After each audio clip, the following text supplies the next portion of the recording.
بسم اللہ الرحمن الرحیم۔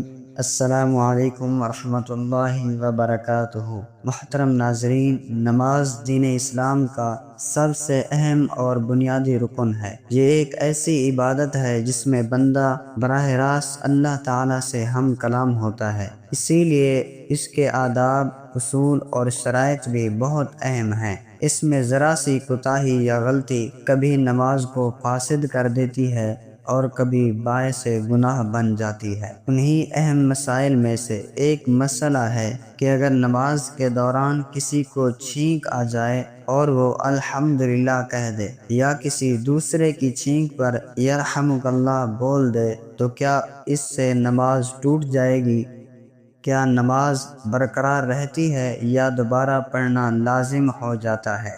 آج ہم اسی اہم مسئلے پر تفصیل سے بات کریں گے تاکہ ہر مسلمان کو مکمل علم ہو جائے۔ چھینک آنا ایک طبعی عمل ہے جو انسان کے اختیار میں نہیں ہوتا۔ نبی کریم صلی اللہ علیہ وسلم نے فرمایا، چھینک اللہ کی طرف سے ہے اور جماحی شیطان کی طرف سے۔ اس لیے چھینک آنے پر انسان کو اللہ کا شکر ادا کرنا چاہیے، جیسا کہ حدیث میں ہے کہ چھینکنے والا کہے الحمدللہ اور سننے والا جواب دے یرحمک اللہ، اور پھر چھینکنے والا آگے سے کہے یہدیکم اللہ ویصلح بالکم۔ لیکن یہ سب کچھ عام حالت میں ہے، نماز کی حالت اس سے مختلف ہے۔ نماز میں حالت خشوع و خضوع ضروری ہے اور زبان سے ہر وہ بات منع ہے جو نماز کے کلمات اور اذکار کے علاوہ ہو۔ نبی کریم صلی اللہ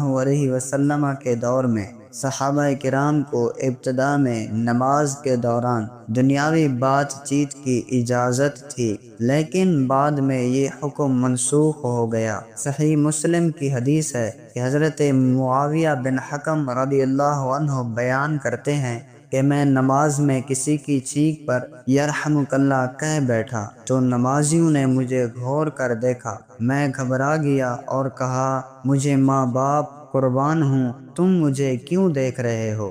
جب نماز مکمل ہوئی تو نبی کریم صلی اللہ علیہ وسلم نے فرمایا، یہ نماز ہے، اس میں دنیا کی کوئی بات نہیں ہوتی، صرف تسبیح، تکبیر اور قرآن کی تلاوت ہوتی ہے۔ اس حدیث سے معلوم ہوا کہ نماز میں عام بول چال نماز کو توڑ دیتی ہے، حتیٰ کہ اگر کوئی شخص چھینکنے پر الحمدللہ کہے یا جواب میں یرحمک اللہ کہہ دے تو نماز ٹوٹ جائے گی، کیونکہ یہ دنیاوی کلام میں شامل ہے۔ البتہ اگر کوئی شخص چھینکنے کے بعد دل ہی دل میں الحمدللہ کہے، زبان نہ ہلے، تو اس سے نماز نہیں ٹوٹتی۔ اسی طرح اگر سننے والا یرحمک اللہ کہنے کی بجائے خاموش رہے تو نماز صحیح رہتی ہے۔ حضرت امام ابو حنیفہ رحمہ اللہ اور دیگر فقہائے کرام کا بھی یہی موقف ہے کہ نماز میں قصداً یا سہواً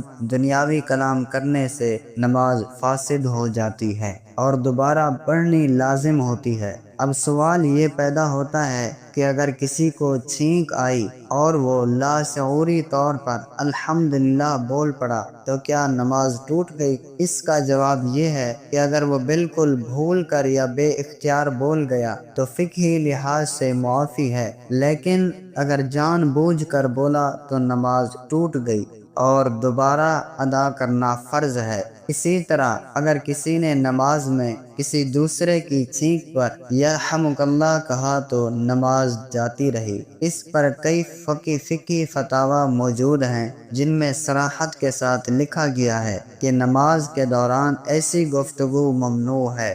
مستند دارالعلوم نے اس پر فتویٰ جاری کیا ہے کہ اگر کسی نے نماز میں چھینکنے پر الحمدللہ کہا یا دوسرے کو جواب دیا تو نماز فاسد ہو گئی۔ اسی لیے ہمیں چاہیے کہ ہم نماز کے دوران مکمل احتیاط کریں، چھینک آئے تو صبر کریں، دل ہی دل میں شکر ادا کر لیں، زبان سے کچھ نہ بولیں، اور اگر کسی اور کو چھینک آئے تو خاموش رہیں۔ نماز مکمل ہونے کے بعد دعا کریں۔ چھینک کا جواب دینا سنت ہے، لیکن نماز فرض ہے اور فرض پر سنت کو ترجیح نہیں دی جا سکتی۔ یہ بات ہمیشہ ذہن نشین رکھیں کہ نماز میں اللہ کے حضور کھڑے ہیں اور ہر لفظ، ہر حرکت اس عبادت کا حصہ ہے۔ نبی کریم صلی اللہ علیہ وسلم نے فرمایا کہ نماز میں کلام نہ کیا جائے، اور جو ایسا کرے گا اس کی نماز ٹوٹ جائے گی۔ بعض لوگ لا علمی میں یہ غلطی کر بیٹھتے ہیں اور نماز کو معمولی سمجھتے ہیں۔ اللہ ہمیں علم نافع عطا فرمائے اور ہماری عبادات کو اپنی بارگاہ میں قبول فرمائے۔ آخر میں تمام دیکھنے اور سننے والوں سے گزارش ہے کہ ہمارے چینل اسلام کی باتیں کو ضرور سبسکرائب کریں اور ویڈیو کو لائک اور شیئر کریں تاکہ یہ علم زیادہ سے زیادہ لوگوں تک پہنچے۔ اور اگر آپ چاہتے ہیں کہ ہم مزید ایسے مفید مسائل پر ویڈیوز بنائیں تو کمنٹس میں ضرور بتائیں۔ اللہ ہم سب کا حامی و ناصر ہو، آمین یا رب العالمین۔ جزاکم اللہ خیرا کثیرا۔ السلام علیکم ورحمۃ اللہ وبرکاتہ۔